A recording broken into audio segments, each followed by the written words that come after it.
here at the GSL Code S. Vegas.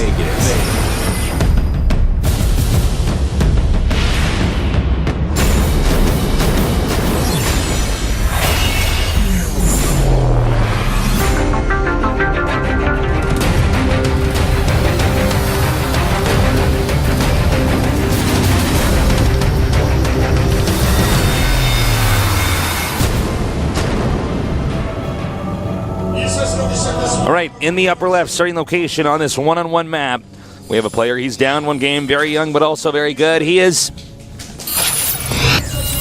MVP Sniper.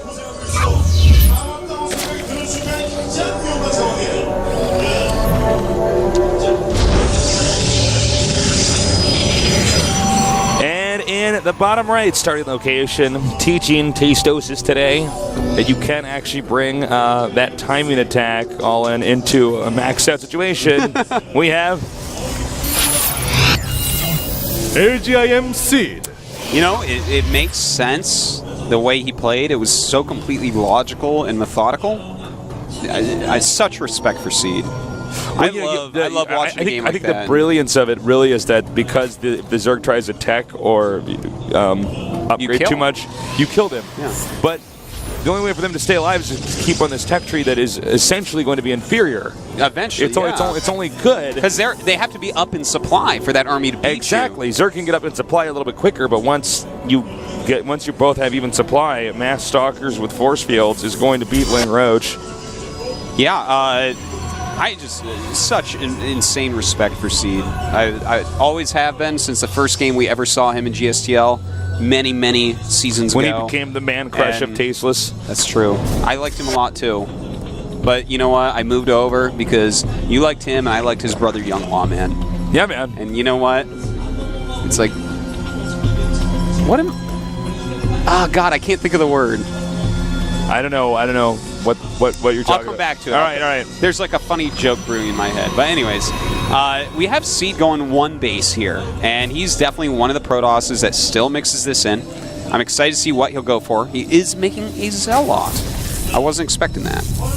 Yeah, that is actually a little bit unusual. Yeah, whenever I see him do this, this is unorthodox PBZ right here, guys. We never really see one base anymore. Oh, okay, I see what's going on. He saved up a lot of chrono. This might just be a 3-gate, and what this is good against is if they go 3 hatch. Yeah, you just get a bunch of stalkers. And you kill them. Yeah. Like, well, you at least kill a base at the minimum. Like, they have to have speed, but if they get speed, this build doesn't do anything. So, hopefully, for Seed's sake, he doesn't actually go for...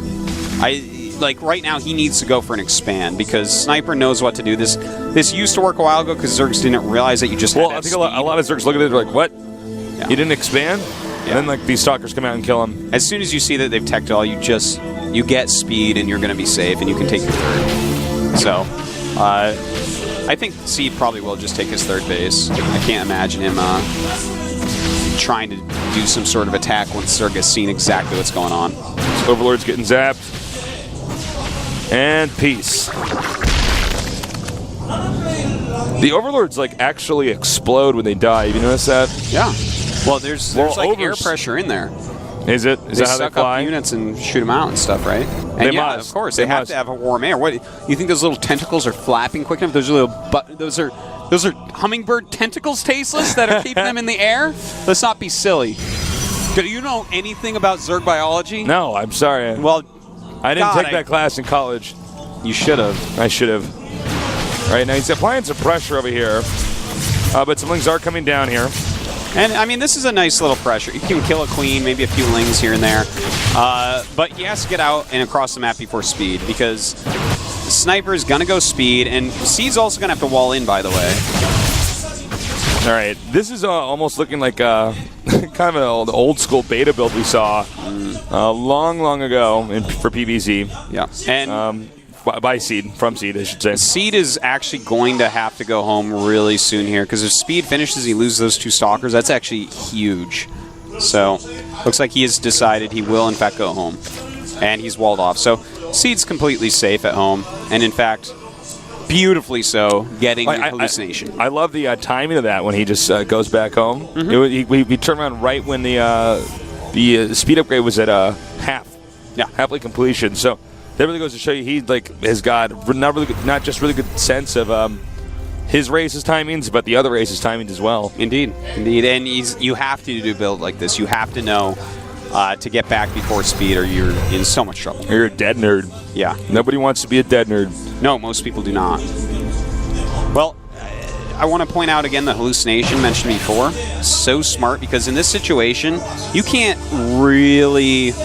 I guess you could technically go into something like Stargate, but this is going to be your most efficient way to scout quickly afterwards, because you're going to want to have made sentries, because you know they have gas tech already, so you want those out just to be safe. So he's going to be able to tell exactly what's going on and make his choices from there. It's really great. And the Zealot's just going to be cleaned up. I like the positioning of what he's been doing with that Zealot, putting it in between mineral patches so that he could take on the Zerglings on a one-on-one level. And, well, he's getting +1. He has his Twilight Council out right now. Roach Warren is about to finish. And it looks like Blink is on the way now, too. Yeah, and you think we'll see like a 2-base Blink +2 all-in? Sure. I don't see why not. Yeah, I think it definitely could be that. I think when you get Blink on a map like this, there's so many places you can Blink onto them or into their main, or, there's just there's not going to be enough to defend here. And I can foresee that a lot of Zergs might end up trying to defend with Spine Crawlers, but this map's a little bit different. You actually have access to so much of everything with Blink that they might not be able to deflect it. Yeah. Well, you know what? He is going for it, man. He's going up to 7 gates. He's chrono boosting out that +1 and the Blink, so it's not going to be one where he waits. He's just going to walk across this map, which, by the way, is very long. So if Sniper can snipe the probe, pun not intended there, believe it or not, I wish I had. But if he can snipe that probe, that's huge. Well, I mean, if he gets the probe, or gets the probe against the pylons, then that's almost pretty much it. All right, we got a counterattack coming in over here. And that Zealot will kill a lot. And in fact, he should be targeting gateways as well. I'm really surprised he didn't. I don't know why he was. If you just grab the back few lings and target a gateway, that gateway's almost dead, and you can probably suicide on it, make him spend a lot more money and whatnot. It's a little bit of a mistake. Well, instead of getting that probe, nice. Oh my God! He just got surrounded. What? That was really, really bad there by Seed, and now he's going to lose his sentries, and that is the end of that rush. Yeah, that might be the end of this game. Just he was not looking, and Sniper ran down, surrounded everything. That was it. You can't let that happen even one time with this build. And now just plowing in here. Yeah, you can't really transition out of this, guys. No, we're probably going to go to game number 3. I mean, Seed may not leave, but from here you don't beat a Zerg the caliber of Sniper. Does not occur. Yep. And so, yeah, that's a little bit of a mess up. You have to keep your eye on your army during this. And he is going to make some more units at home, I guess. He's going to try to go into Robo. All right, let's theorycraft here. Sure. How possibly do you come back from this? If there's a way, what is it? You go to Colossus. I was going to say Colossus. I was going to say just go to Colossus and do like a Stalker Colossus push, I guess. I don't know. Like pure Stalker Colossus. That sounds like something MC would do to come out of this, so I think you're probably right. But I mean, I don't know. Honestly, my attitude is that Seed's dead. Yeah, I mean, Sniper's, he's going to drone up. If it's like I'm versus the Grim Reaper right now, and I'm in Seed's position, and like I know if I lose, he will take my soul and drag me to hell, I'll probably stay in the game and go to Colossus. Yeah, I mean, I'd probably hide pylons and stuff. Yeah. Probably be the way I stay in the game. I would have disconnected. Yeah.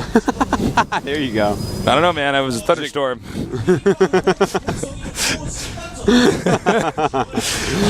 a good idea, too. So I'll have to keep that in mind if I'm ever in like a Bill and Ted's bogus charity scenario. When I was a very young man, I couldn't handle losing. This is me like in 6th grade. Yeah. So I was like the guy that disconnected. You were one of them? Yeah. And then like it kind of dawned on me, like I think I must have gone to 7th grade, and I'm like, oh, it's okay to lose. Not to death, though. No, of course not to death. Remember that? Remember the story about me? If I had to face off against the Grim Reaper, I would just cheese him. Yeah. And he'd be like, oh, you don't even play the game right. I'm like, shut up, Death. Give me your ladder points. So funny. Well, So right now, it looks like he is gearing up just for like a 2-base Blink Stalker +2 all in from here. Can't really blame him for trying. No, I mean, he should try. There's no reason. Because the thing is, when we say, well, there's basically no way to win, it's because we have great respect for how good Sniper is and how smart he is. And, you know, he's gone up to Infestor, he's upgraded his Lings, he's making a huge amount of Lings, and this is exactly what you need to do. So that's why we say it. But if you make a mistake against someone the caliber of Seed, he can oftentimes just come out. So I guess it looks like Seed moved out, and he said, well, I probably can't do the damage. I might as well try to expand here. Yeah. And so expand he will. Well, down comes Sniper with an almost maxed out army. A lot of Infestors. He has super scary. 9 Infestors here. So very late force fields there. There's only 4 sentries out. The force fields aren't going to work forever. Yeah, he's just going to fungal this and then throw up a ton of infested Terrans. And look at this, he is starting to move in. Nice fungals going down. Will pick off this Immortal very, very quickly. The sentries have no energy left, so the next attack in is going to be brutal. If he can fungal those Stalkers so the Lings can connect, and yeah, this is going to be gross. All right, as you can see, the Lings not spilling in there. Meanwhile, another engagement over here.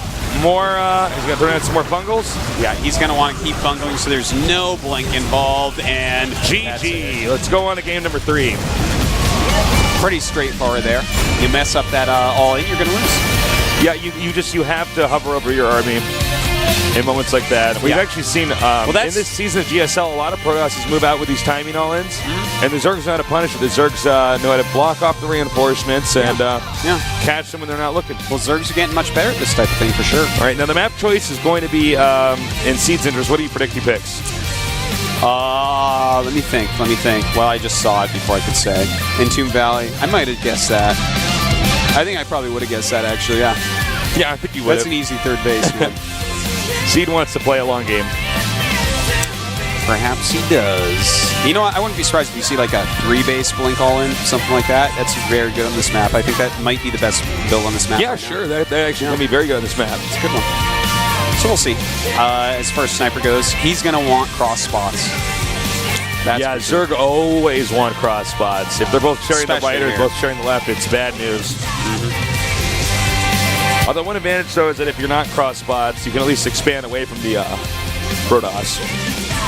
Then again, Protoss is pretty mobile in this matchup, too, though it's not like a TVZ, where it's like, well, Terran can't siege, unsiege all the way over there, so... All right, let's go into the third game here between these two guys. Oh, that's a new camera shot. Look at that. That is a new camera shot. I see what we did there. Look at that. Sick. We're so good here at GOM. That's right, getting new camera shots. We truly are the best. All right. Entombed Valley it is. Man. By the way, I say this in every cast, but guys, feel free to come down to our studio. Entry is free. Yeah, you should. People are always tweeting at me, how do I get tickets? How do I reserve seats? You just show up. Yeah. Leave $20 on my desk. That's the slip that's it in my pocket. Yep. Don't give it to the people at the lobby. Just give it right to me. Yeah, they don't understand. They don't even work here. All right, guys, get ready for the final game between these two, at least for now, to see who's going to go on to face off against Marine King here at the GSL. Let's do this.